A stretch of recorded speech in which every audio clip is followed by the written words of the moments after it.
નમસ્કાર મિત્રો, અમારી ગુજરાત ન્યૂઝ ચેનલમાં તમારું સ્વાગત છે। મિત્રો, અત્યારે હાલની સૌથી મોટી અને દુઃખદ ખબર સામે આવી રહી છે। જી આ મિત્રો, આપને જણાવી દઈએ કે ત્યારે મિત્રો સેનાનું વાહન ઊંડી ખીણમાં પડતા 4 જવાન શહીદ। જી આ મિત્રો, વિગતવાર વાત કરવામાં આવે તો સિક્કિમના પાક્યોંગ જિલ્લામાં એક દુઃખદ અકસ્માત થયો છે। જોકે જણાવી દઈએ કે જ્યાં સેનાનું એક વાહન ઊંડી ખીણમાં પડતા 4 જવાનો શહીદ થયા છે। તો વધુ એ પણ મિત્રો આપને જણાવી દઈએ કે સેનાનું વાહન ઉબડખાબડ પહાડી રસ્તા પરથી પસાર થતાં આ અકસ્માત થયો હતો।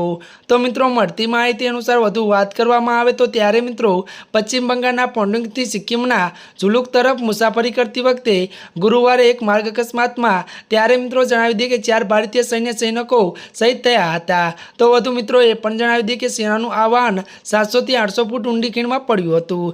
જી આ મિત્રો, અત્યારની આ દુઃખદ ખબર મળી રહી છે। ત્યારે મિત્રો આજના માટે આટલું જ। અમારી ચેનલમાં નવા હોય તો અમારી ચેનલને મિત્રો તમે લાઇક, શેર અને સબસ્ક્રાઈબ કરી દેજો।